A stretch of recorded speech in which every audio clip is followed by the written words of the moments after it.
Hello guys, I'm Hesmiyu, and welcome to another episode of Sunrider, A Mask of Arcadius. You may notice there is no background sound. That is because the last two episodes, if you watch them, you will have noticed at some points in them, the game is completely muted. That's because it turns out the game has copyrighted music. So in order to maintain the flow, I have already muted the music in this game. But every other sound in the game is still here.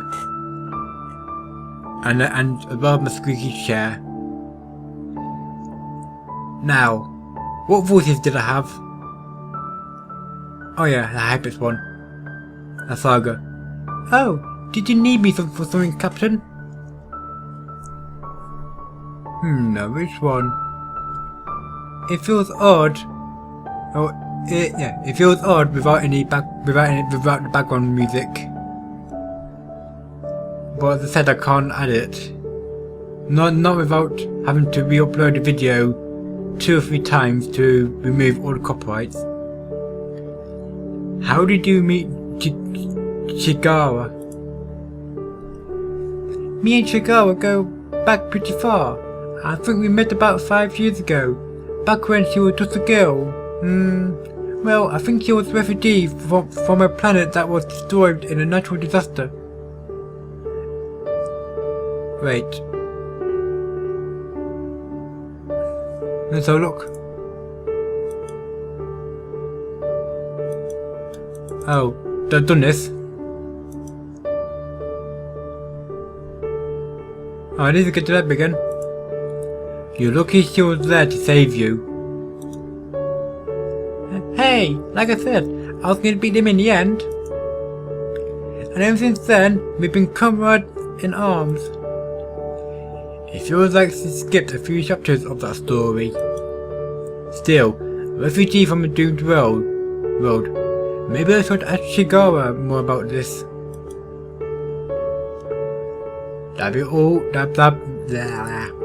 That'll be all for now, Saga. Try to stay out of trouble. Oh, what's that? The play button. Shigawa, right? Yeah. Hey! Oh, sorry, Captain Shields. I didn't see you come in. Not what voice this is. Sorry for surprising you. Was it something you needed? So you made the black deck yourself? That's correct. Asaga used to pilot around a military surplus fighter that she put together from a junk heap. I used to be worried sick that it'd fall apart. So I decided that I'd build a new rider for her. That's awfully kind of you. A black dog's unlike anything I've seen before in my life. You know, if you worked for an engineering company, you could change the galaxy. Ah, but then I wouldn't be able to open my bakery. Do you also pilot a rider, Shigawa? I do. Liberty's a support rider though. They usually fly as Asaga's wingmate to provide her with support. That's only for really tough missions though. Usually the Blackjack's strong enough to fly by itself. Liberty, huh? Did you also make that yourself? Uh-huh. They're both my creations. I'd be surprised if you didn't make them. We could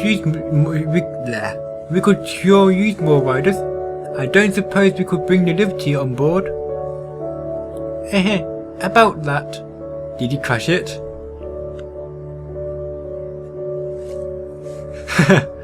Asaga's been pumped up about attacking the pirates, so she's already arranged to bring Liberty here. Really? Jeez, nobody told me about that, and I'm supposed to be the captain.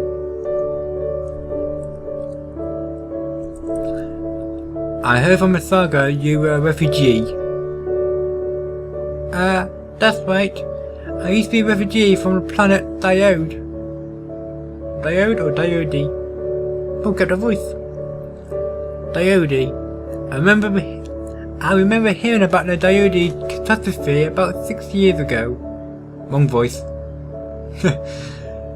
Didn't a science experiment go terribly wrong and open a micro black hole on the planet? It was a terrible event. Ever since that happened, I've been on my own. Well, at least until a saga found me. I'm sorry, I really don't like talking about what happened that day. Sorry, I didn't mean to pry. Where did you learn to work with machines like that? My people were always experts with technology. I guess it's because I've trained since I was little. Unfortunately, there's not many of us left now, so it must really seem really amazing to you. But back home, I wasn't even that amazing at this science. You sort of seen my parents. They were really amazing. What did your parents do? Beep. They were researching some incredible things. Technology to bring people back from the dead. To synthesize complicated machinery from thin air. To tell the truth, compared to what they were making, what I'm doing here is really only child's play. Dang. Thank you, Gara. That'll be all for now. Guess it's on to... what's her name? Forgotten. Ava. The ship is your command, Captain.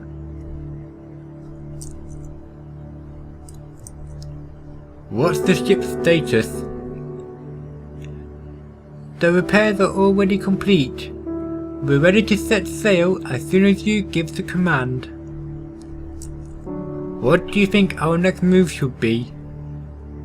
First things first, like you said, the Sunrider's an assault carrier without any riders. Our first priority should be to find pilots and riders to fill up our empty hangar. We already have one interested pilot, one which you don't trust if I remember right. You should be careful with that one. Asaga's the type of person that seeks out danger. How do you even know that? Women's intuition. Huh. Alright then. Well, carry on, Ava. So... this one. Okay. Bring me up to date on our situation.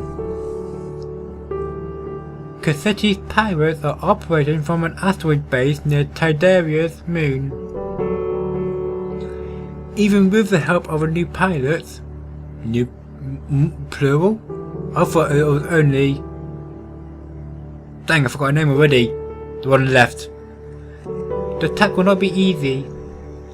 The base itself has been brought into an asteroid which the pirates dug out, then reinforced with armor and decked out with weapons. The asteroid's base is impervious to most conventional weaponry as a result. Not only that, but the asteroids surrounding the base will make a natural environment for an ambush. Just one problem after another. That's our saga. Don't worry, Captain. These pirates are cowards. They're only used to fighting unarmed civilians and ragtag freelancers. They'll be shaking in their boots once they see Sunrider barreling toward them. Regardless, we should prepare the Sunrider systems to the utmost before attempting any operation against the pirate's nest.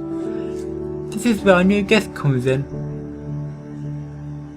Oh, hello everyone. I've been working on getting the Sunrider's research and development lab operational.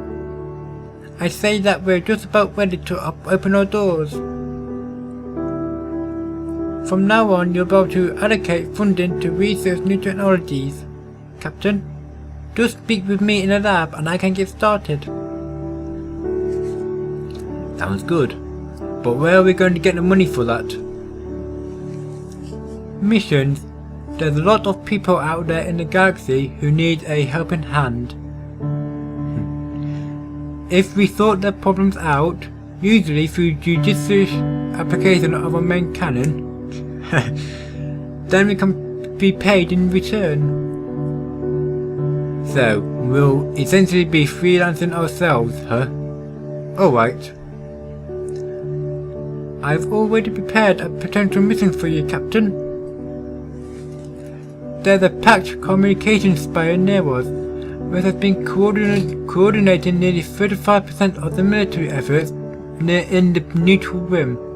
Normally, it would be guarded by an entire fleet, but we've hit a stroke of good luck. An ion storm delayed the arrival of the spire's guardian fleet during a switchover, and now the communication spire is undefended.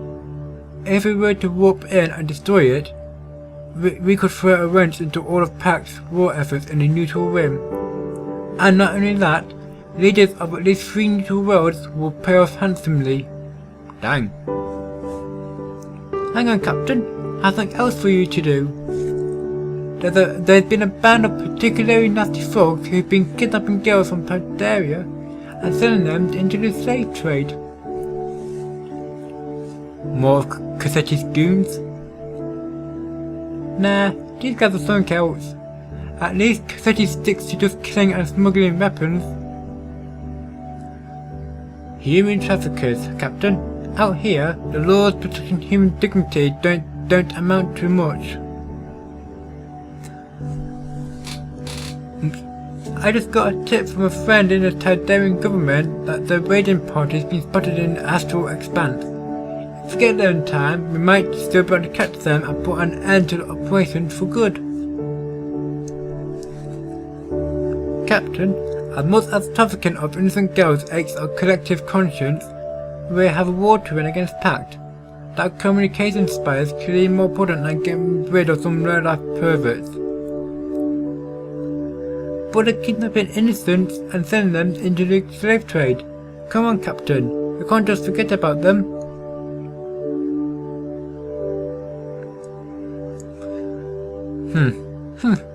Whichever you choose, Captain, remember that time is of the essence. For some missions, we only have a limited window of time to perform side missions, so be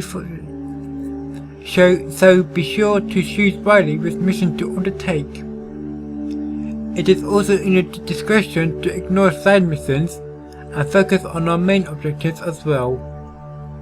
Alright, I'll think on it and see what I can do.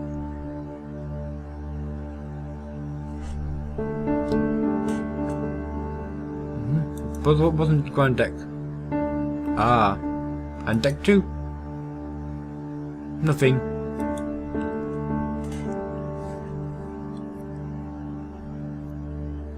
Which one?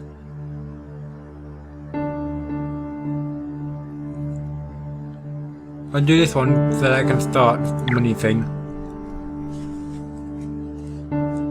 Oh, never mind. Welcome to the skirmish mode. Here you're about to refine your strategies by fighting custom battles. Click on add player ships and click and drop your units to the map. Do the same to add enemy units. Pressing shift allows you to add a selected item unit multiple times to the map. Pressing the middle mouse button allows you to instantly grab next player unit from the player pool. To remove placed units, simply press the remove button and click on the unit you wish to remove. You may set the amount of usable command points during battle using the buttons on the player pool bar. Additionally, you can freely try out all possible upgrades by clicking the blue upgrade button. Keep in mind that you will not earn any money or command points in skirmish mode. Okay. This is not what. Oh, I just return. Nah. Return and return.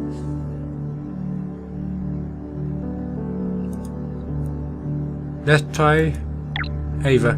There we go. Captain, I have news for you. What is it? I have received a message from the mining union. It seems they're interested in speaking to you. Any thoughts on what they want from us? The Mining Union is one of the biggest private corporations in the galaxy. They control nearly every stage of the mining process, from the extraction of ores from rockbed to the refinement of those ores into starship-grade steel. That's Tamashek. The Mining Union provides the steel for nearly half the galaxy's navies. So they stand to profit the most from a war, huh? How do I contact them? Your office is equipped with a faster-than-light transponder. You'll be able to make real-time holographic calls from your office to anywhere else in the galaxy with it. I'll update your address book with the Mining Union's representative. It's a woman named Sophia Brooks. You can also make faster-than-light calls to anyone on your address book from your office. Alright, thanks. Use faster-than-light transponder. Call Sophia Brooks. Or Sophia. Hello. What voice? I will forget by next episode. Or two. Depending on how many I've recorded in one go. Captain, I'm pleased to make your acquaintance. I am Sophia. Previously, there was no H in her name. I am Sophia Brooks, Vice Secretary of Operations. Captain Kayto Shields, our starship Sunrider, and to what do I owe the pleasure? I come to you with a business opportunity. We at the Union are always eager to seek new partners, and certainly the opportunity to work with captain of a prototype warship does not come often. I'm listening. We forwarded you a list of contracts. If you wish, you may seek to undertake them, and of course, we'll provide you with fair compensation for your efforts if you choose to undertake them. Contracts? Of what sort? Of the sort requiring a big stick, Captain. I leave it to you to figure out what I mean. Weapons. Further, if you wish to trade with us, I'm available as a contact as well. What do you have for sale? Proton torpedoes, tactical nuclear warheads, and all the other necessities of modern life. Also, during our excavations, sometimes we find, shall we say, interesting artifacts. While they're quite old, I'm told they still possess impressive powers. Ancient artifacts? Could she be referring to lost technology? I see. I have your attention now, Captain. If you have the money, we'll deliver these artifacts for your personal use. I'm sure you'll find them to be most helpful. I'll keep that in mind. Just remember, the Union will always be available to help, provided you have the money and the will. The only two forces in the galaxy greater than any warship. I see we are on the same page then, Dan. Show me what you have for sale. $530. Why is it not in yen? Quantum torpedo license? Let's see. Return. It's actually now time for me to end the episode. So that's it. I wonder what I'm going to have in the next episode. But that's it for this time. I'm Hesmiyu. Goodbye.